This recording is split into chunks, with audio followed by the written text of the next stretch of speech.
this is a lot of games. Today I'm going to show you my top 10 games of 2022. This year was a banger. Now, was it the best gaming year of all gaming years? No, there's much to be desired, because I know my last video was a bit on the negative side, so today we're going to remedy that. This is in no particular order, by the way. I'll leave my favorite for last, but other than that, this doesn't have an order. Also, tell me what your top 10 favorite games of 2022 were in the comments down below. I would love to hear it. Compare, contrast, see what, games that we have in common. So, let's get on to the video. So my first game on this list is Monster Hunter Rise Sunbreak DLC. Now, this is a good example on how to do DLC right, because this thing came jam-packed with so much content.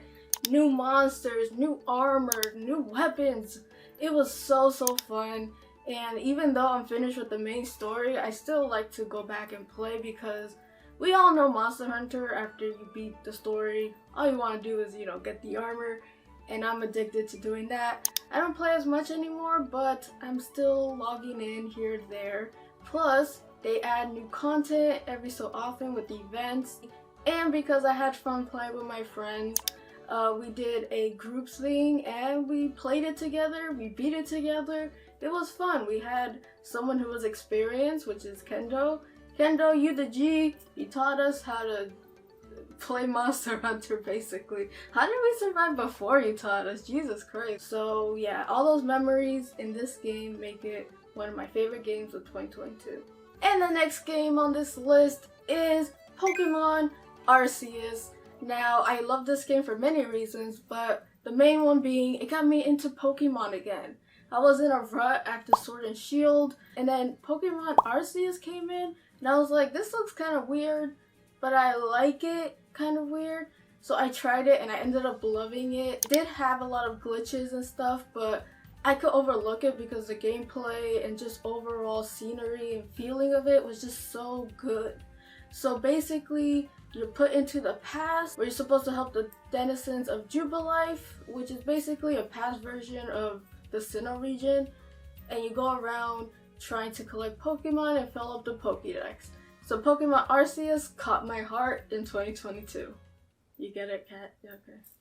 Next on this list, we have the pink ball himself, Kirby and the Forgotten Land. Man, do I love this game. It is so cute. Because, Kirby's adorable, but just the scenery and everything is just so cute. It gives you those vibes where you just want to wake up on a Saturday and play video games all day. Yeah, this game gives you that vibe. It's so adorable. But this game is not just adorable, it did a lot of stuff for the series. Like, for example, this is the first Kirby game that went all full 3D. And another thing I want to mention, the levels are very unique. You have the typical, grassy area, water area and stuff like that, but there are other areas that are just really fun, like the theme park. That's one of my favorite areas in the game, not just because it's in a theme park, but it utilizes the Big Mouth function, which is in this game, which allows Kirby to suck whatever item he wants and become it, kind of. Like, for example, there's a staircase, you suck the staircase and you become a staircase. Oh, and did I mention this game is really cute, because it's really cute. Now, besides the mouthful mode, there is also the titular Kirby abilities. Now, there's not a lot of them, but they're done very good, especially the ice skating one. Oh, I love getting that one. Kind of just ice skate your way through stuff. Very satisfying. Another one is the sleeping one. Like, if you upgrade the sleeping one, you can put on a sleeping cap, whip out a freaking bed in the middle of anywhere, and just sleep to recharge your health. Who does that? Only Kirby does. Tornado, spikes, volcano, hammer, and there's this new one called the Ranger, which is really cute. Kirby's so cute in these outfits. Did I mention this game is really cute? I think I mentioned that, but just in case, this game is really cute. So this little cute pink ball stole my heart in 2022. Next game on this awesome list is Fire Emblem Three Hopes. Now, I was hoping this game was good, and yes, this game is really good. This is a warrior style game, so it follows like Hyrule Warriors, Fire Emblem Warriors, but with a more emphasis on the story. and I feel like they did the story really, really good. Like, I could actually believe this is an alternative version of the story, and I really gelled well with the characters. So the reason why it's on this list is because I generally do like Musou style games, and this one had a big emphasis on the story, and it did it right in my opinion. You get to experience the Three Houses character in a whole new light. Not only Edelgard, Dimitri, and Claude, but also the side characters, which I really enjoyed. Now, in this game, you actually don't play as the titular silent protag. You actually play as Shaz, a not silent protag, who is very, very cool. Now, Byleth in this game talks too, which is weird. It's still weird, because they were so silent in Three Houses. But in this game, Byleth talks, and I feel like they did a nice job with it. And that's why Three Hopes is one of my favorite games of 2022. And for my fifth pick, we have Atelier 2, The Alchemist of the Mysterious Dream. Y'all know I love the Atelier series, and their latest game, Atelier 2, did not disappoint at all. When this one was announced, I was kind of like, oh, we didn't get a Rise of 3, which we're gonna get eventually, but they decided to spotlight one of their old characters, and that is Sophie. Now, Sophie is very, very good as a protagonist. She's always happy, peppy. Normally I would find that annoying, but Sophie, she's so innocent and so pure. So for any of you who are wondering how this series goes and which ones you should play, usually you have to start with the first in the trilogy, but with Sophie 2, a lot of people wanted the newer style graphics, so it's okay to start with Sophie 2 as your first, mysterious journey game, because it takes place right after 1, and they give you a synopsis of what happened in 1. So I still think you should play Sophie 1, but you don't have to play, if you know what I mean, to enjoy Sophie 2. Now the reason Atelier Sophie 2 is on my list, not just because it's an Atelier game, but because the stuff it adds is so good. The alchemy is just so addicting. I think I maxed out mostly everything. I'm level 99 in my alchemy. I just had a fun time trying to find different items to make my items more stronger and hit those high ranks.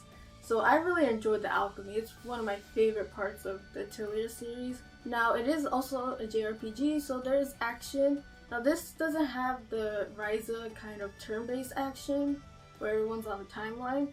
This one has a more traditional turn-based combat, but it does add its own spice to it because there are portions where you could do like a twin attack with another character, and that adds to the meter, and once the meter is full, you can unleash a flashy attack of all flashies to the monster, which is very satisfying to look at. So all that flash. And the story might not be the best, but it's a nice slice of life kind of story. The stakes are a little bit high towards the end, but nothing too crazy. It's mostly about Sophie and her journey with Plachta and all the side characters you meet along the way. So this is why Atelier Sophie 2 is one of my favorite games of 2022. Now the next game is a bit of a mystery, and that is AI Sumnum Files Nirvana Initiative.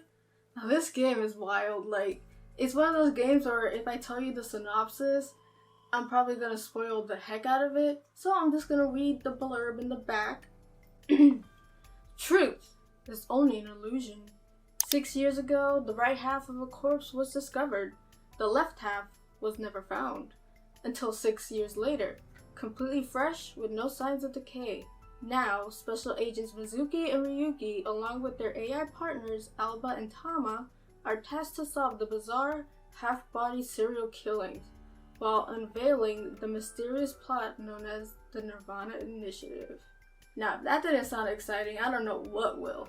Now, this comes with a lot of the characters from the previous game, plus new characters. One of my favorite new characters is Ryuki and Tama. They're just so cute together. Not as romantic partners, because Tama's an AI ball in his eyeball, and stuff like that, but they make good partners, and I just love their banter back and forth. It's the funniest thing. And for being a visual novel that kept me on edge, does take a place in one of my favorite games of 2022. Alright, lovelies, time for the next game, and that is Bayonetta 3. Now, I'm still playing this. I haven't finished it. You guys know because you're on the live stream. Well, you should be on the live stream. Anyways, but I wanted to add this on this list because it's just been an overall great adventure. Now that it's not perfect, I hate the Violet sections and the Janine sections. I kind of just want Bayonetta, but those sections are okay. But the portions where it does have Bayonetta is really, really fun. And I like the whole parallel universe, multiverse thing going on. I'm loving the story so far and the action, platinum style game. Very beautiful. So Bayonetta 3 is beautifully on my top 10 games of 2022. Next game on my list is The Legend of Heroes Trails from Zero. Now this is my first Trails game. And I haven't finished it yet, but I'm working on it. Working my way downtown, beating monsters, getting XP and shiny things. I love how the stories are self-contained, but there's this overarching story that revolves around all the games. So while it's not advised that you play Tales from Zero first, you could play any Trails game at any point, though you might be a little bit confused sometimes. Sometimes I'm a bit confused here, because the world building and universe is all connected through all the games. The story premise is really unique for JRPG. You're kind of a rookie in this police department called the Crossbell Police Department. And your job is basically to do normal policing stuff while uncovering the secret evil things that's going on underground. So it's a very unique premise and I really love it. So that's why this niche JRPG won a spot in my top 10 games of 2022. It's really good. So next on my list is Splatoon 3. I beat the main campaign. It was alright.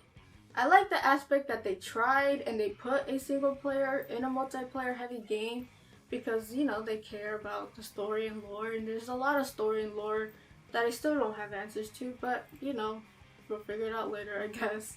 So the meat and potatoes of this game is always going to be the multiplayer, and to that, it does not disappoint. And this game splattered my heart, and that's why it's on my top 10 games of 2022.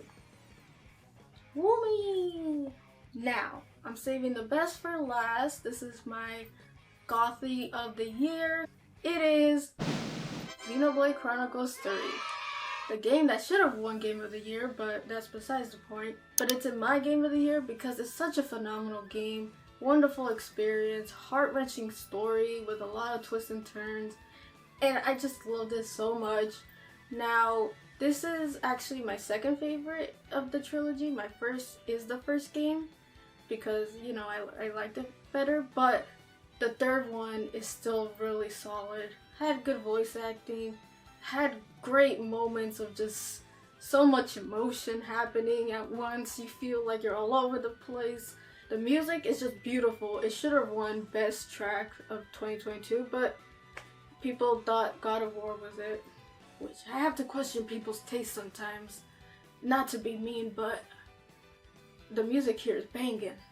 The gameplay is awesome. They put a lot into this gameplay, and it's so smooth, satisfying, all that jazz. But for me, what made it my favorite game of the year was the story and characters. The characters were really good, fleshed out. Some a little better than the others, but I felt like all the side characters really had their own arcs and moments that made them shine, and I'm just like, oh my god, I feel you, sister.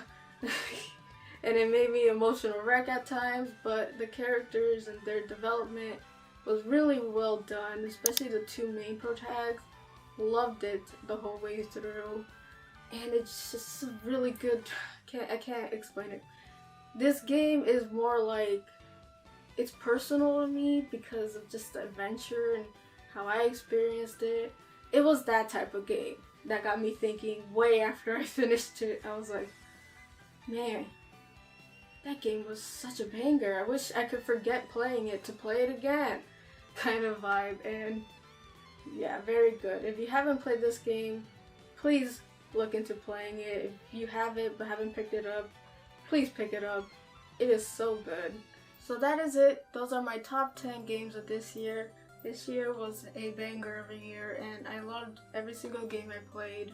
This list was hard to make because there was a lot of good ones, but I feel like the ones I did pick, I picked for a good reason.